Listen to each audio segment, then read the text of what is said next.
You're listening to The Bounding Box, where we talk about web development, geo development, and everything in between. All right, welcome to The Bounding Box. Today I got a great guest here. I have Rex Hansen. Rex, please tell us who you are, what you do, what's your problem? Thanks, Renee. My name is Rex Hansen. I'm the principal product manager for the ArcGIS native and game engine SDKs at Esri. And don't have a problem, but I've got plenty of solutions, actually, plenty of solutions with game engines and ready to talk about it. Awesome, man. So I just want to talk about Runtime SDK. It's still called Runtime SDK, or am I supposed to call it native SDKs? I'm not sure anymore.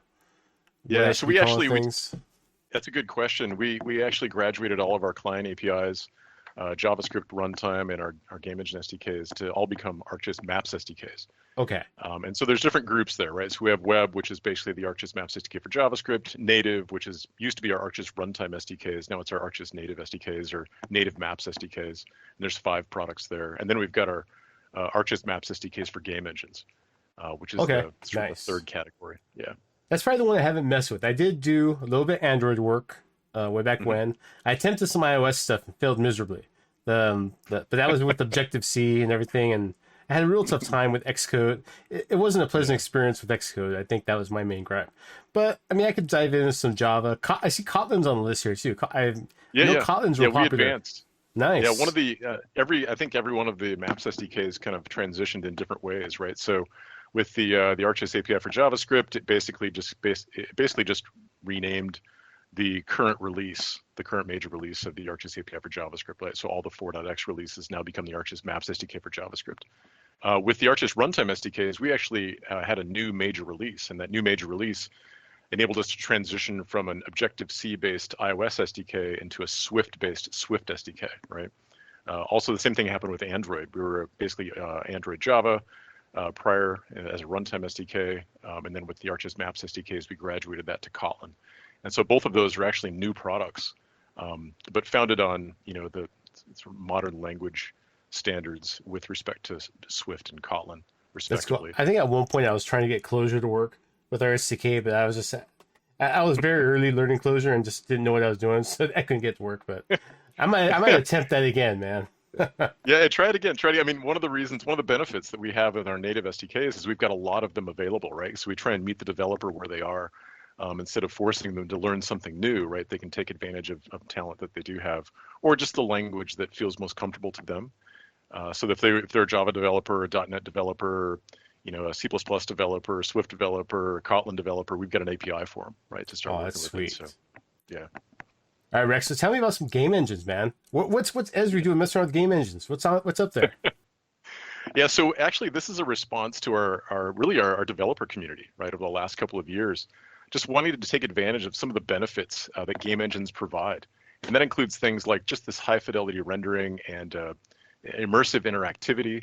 It's the taking advantage of these high performance rendering pipelines, these realistic landscapes and experiences that they can build with particle systems and physics engines that are all part of the game engine environment, game engine ecosystem. So part of it is just taking their existing investment in GIS and 3D data and making it more immersive. And part of that is not just making it look better, and actually with higher fidelity, but also being able to immerse themselves into those environments. So being able to use or leverage extended reality solutions, headsets, and experiences. And game engines are perfectly positioned for that. And so we had a beta program that finished last year. It went on for about 2.5 years. We had 7,000 participants in the beta program across numerous industries, probably our most popular developer beta program at Esri in Esri's history. And out of that, we determined that we needed to provide support for the 2 market-leading game engines, Unity and Unreal Engine. We basically had a 50-50 split in the beta program, and we're still currently seeing that, which is interesting. But there's a lot of opportunities in this space, and in most cases, we're seeing folks that have already invested in their GIS or they're investing in ArcGIS, and they want to be able to take greater advantage of the investments they've made in ArcGIS to be able to provide that that immersive application experience for their clients. At least that's what we're seeing right now. So I guess that's a really popular option, right? The VR option with the game engines, right? People are able to put themselves as like giants over a city and kind of examine developments, or they drill themselves down to a one-to-one, I suppose they could do, and maybe Yeah, walk through a development and walk through a building, I yeah, suppose, right? yeah. That's a big sort of a significant value that we find here is not only leveraging game engines for that photorealistic experience, but also being able to take it into these extended reality experiences. And I would say that there's a few industries that are really leading the way in this, and that involves folks like in the AEC, urban planning space, defense and public safety. We see some folks in natural resources, education, and government-oriented industries that are looking to be able to take advantage or immerse their constituents, their staff within an extended reality experience. And usually what that means is that there's really three different aspects there. One is they want to be able to work with a virtual tabletop, right? And so that virtual Mm. tabletop could be in VR or augmented reality, but inevitably what it is it's kind of this small scale digital representation of a landscape. And that could be something that would be used for like collaborative scenarios where you're looking at urban planning or site selection, for example, within AEC. Where in defense and public safety, you might be using it for things like, tactical mission planning or situational awareness. But being able to leverage the investment they've made in a digital GIS and 3D data and be able to use that in a sort of near real time, maybe even for simulation experiences, but around this sort of small scale virtual tabletop. And that applies to both VR and AR, actually, quite honestly. So that's one aspect of it that we're seeing customers in a number of industries investing time and money actually in those solutions because they have the data in most cases. They just want to be able to provide that collaborative experience. The next level there is really VR. So that's that one-to-one, that sort of world scale experience that you were talking about, where not only do they want to sort of visualize this landscape, but they want to step into it and they want to experience it first person. And so that's that true VR experience where we're seeing right now that's being used for things like site selection, but it's also being used for things like training. Ah, Where okay. and that's a kind of a key sort of a key aspect here too. Instead of going into these sort of cave experiences where you have these, multi-$100,000 very sort of static contraptions, you can deliver a very similar experience with a high fidelity headset, but more in a more distributed environment for staff to learn how to operate in the field, or work within a business. We see that in places like in field collection, or especially within natural resources or utilities, but being able to train staff, before they go on site, or be able to review engineering plans before they're built, and being able to see that as an individual from a first-person perspective. So we're seeing investments in that space too, which is great. That's real I'd say the interesting. I didn't last, think about the yeah, training aspect of it. That's very cool. yeah. Yeah, huge actually, and what factors into that is the simulation experiences, and so being able to integrate simulation workflows with real world data, but be able to provide that simulated experience in a training environment is pretty critical for folks who are preparing to go into the field actually. And so one thing that's nice about game engines is that they have a number of different options for integrating simulation engines from a variety of providers. And so we can bring those in, apply some geospecific information to those simulation experiences so they can provide a more realistic workflow. That's cool. Yeah. Have we had anyone put anything out yet, like any kind of game thing yet with our stuff, like I don't know, Wreck My Mall or something? I haven't seen any games for entertainment yet. Actually, I have to admit, some of the more invested and high fidelity experiences tend to be built for the enterprise, actually, which haven't been distributed publicly. There's no like game out there for this yet. Now that could be happening. I have to admit, some of the best experiences take time to build, and we just released our game engine SDKs for production use just over a year ago. Okay, And so we are seeing some things internally. We are seeing some projects internally that are getting ready to roll out for production use, and they're compelling high fidelity visualization experiences for things like site selection and for situational awareness and for on the ground training actually. But I don't know if they're going to see they're not going to be available publicly. I'll say that. We do have some experiences. For example, NOAA's research and development lab and wing actually built out a VR experience to basically to educate communities about urban heat island scenarios and what they can do to change the behavior of maybe urban heat islands, and maybe with an aspect or a focus on climate change with respect to local neighborhoods. And so they had a more of a community outreach approach where they were targeting lightweight VR headsets like a Quest 2, so that folks within the community can better understand and experience what they can do to really help in those arenas. So NOAA's doing some great work in that. Obviously, that's part of a U.S. federal government, and so they're able to disseminate that information more easily as a more sort of an outreach effort. And so as we begin to see more of those endeavors, we'll probably see more things available to the public. But we're excited to see what some of these more invested solutions, what they'll look like as they start to roll out and what we can demonstrate. So I'd be expecting to see more in the next year.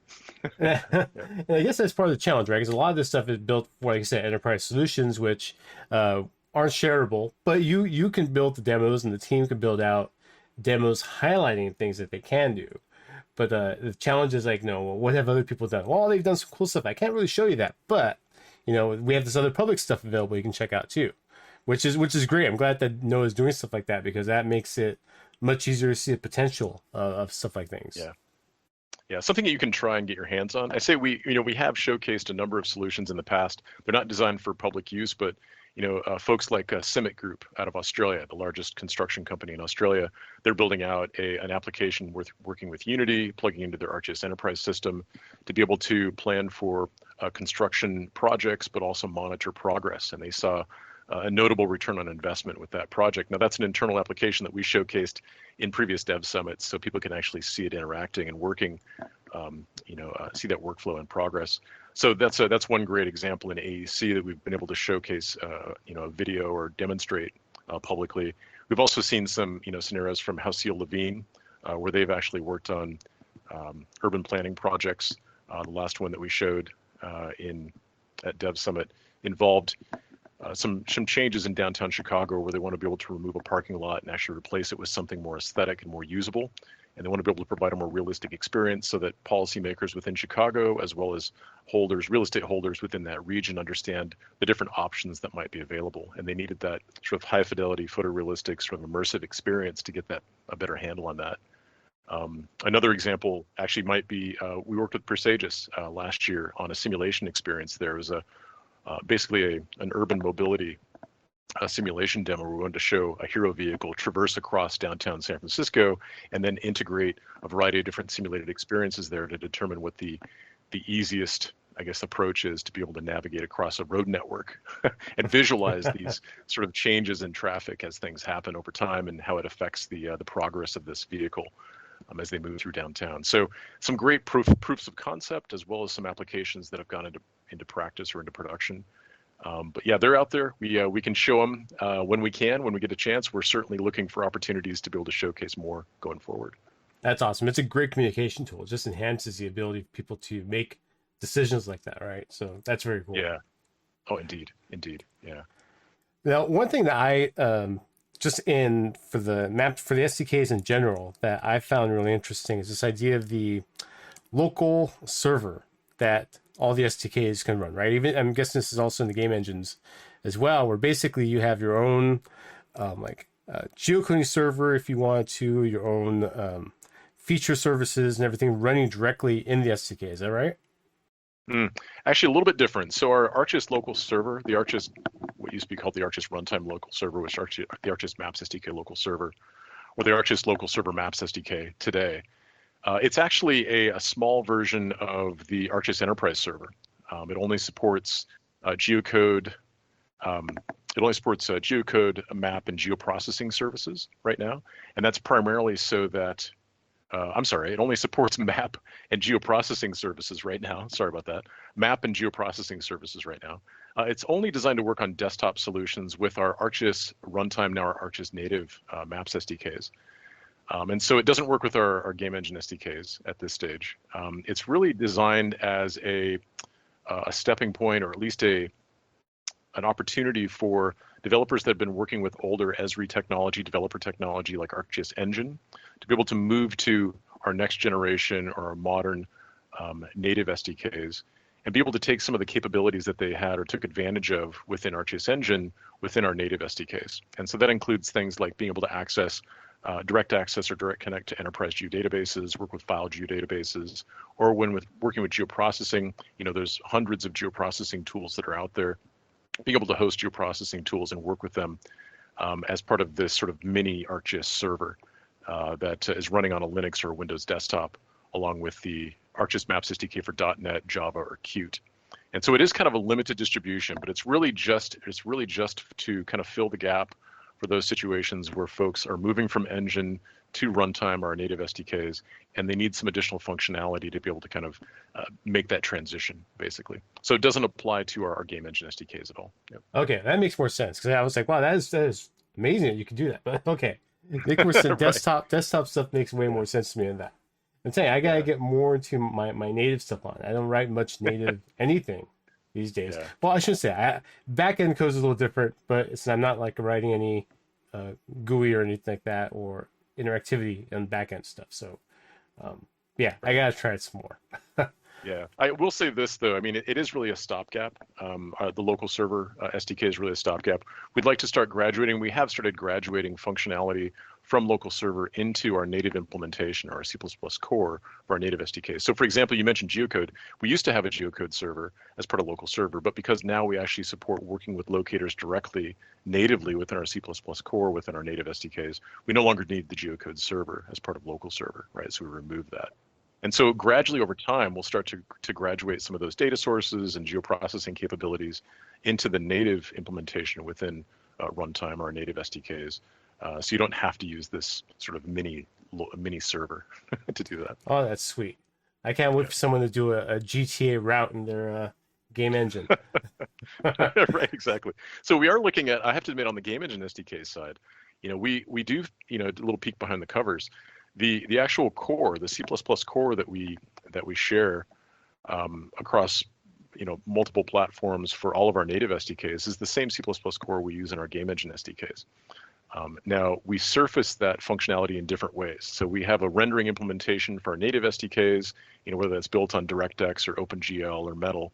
But then on our game engine SDKs, all we're doing is accessing data, and we're providing that data to the game engine in a native format, so that the game engine can do the rendering. So we don't do the rendering in our game engine SDKs. We let the game engine do that. So a little bit different. Okay. But at its core, actually, it's still the same C++ core. And so we still have functionality like geocoding and routing within that core. We just haven't exposed it within our game engine SDKs yet. That's right? awesome. So we're adding things, we're exposing things that are necessary, and those would be operational capabilities, that we have on our roadmap, but just haven't exposed in our game engine SDKs yet. Oh, that's gonna be so much fun, man. Yeah. Oh yeah, lots of opportunities there. Lots of now that said, as a developer, there's a number of ways to do the same thing, or a number of ways to solve the problem. So we do have, obviously our game engine SDK is just getting started as of last year, and so there's some gaps there with respect to data sources and operational capabilities, but we'll start to fill those in. But it doesn't mean that developers can't leverage some of the capabilities that the game engines provide. So for example, if you want to work with, let's say, a geocode service or a route service, you could use the HTTP stack that's included in Unity or Epic Games Unreal Engine to be able to basically sort of roll your own REST wrappers around the calls to a geocode or a route service. Make the call, return the information, and then render that within the scene. Matter of fact, we have some samples that show you how to do that. Actually. Oh, that's cool. So, that is very neat. Yeah. Darn, man. All right, Rex. Well, I'm gonna respect for your time. I know you're a busy man out there saving the world, Rex. But one at a time. Right? Before I let you go, you got any tips, tricks, words of advice for listeners? Doesn't even have to be GIS or game related at all, man. What do you got? I'd say, hey, if there's a lot of interesting game engines out there. I think one of the benefits for folks that are interested in game engines, just to get started, is really get started understanding the concepts around the game engine that you choose to use. Because inevitably what we found is that when you build out a solution with a game engine, I'd say about 20% of that is accessing and gaining access to real world data. About 80% of that is sort of the special sauce, right? It's using the special effects, figuring out how the game engine brings in atmospheric effects and particle effects and physics engines and bringing all that together. I think being able to understand how to do that means really getting an education or understanding how the game engine works. And so if you're really interested in game engines, I'd say, there's great learning tools that are available. Obviously, both Unity and Epic Games have their own learning tracks, but I have to admit, YouTube's got great, 10 and 20-minute demos out there too to get you up and running. Kind of pick your poison there as to what works best for you. But if you can get a great handle and a great foundation on your game engines, then bring in geospatial, as another as an opportunity to work with real world data, and you can really make these solutions shine. So I'd really spend some time really understanding game engines and use the training materials that are out there right now. And I think you'll be able to take advantage of some of those great experiences in the future. Oh, that's awesome, man. I think I'm excited. I want to give it a shot. I want to try it out. Right. Nice. I like that, Renee. You're gonna dive in. You're gonna dive in. I like it. Do our game engines support shapefiles?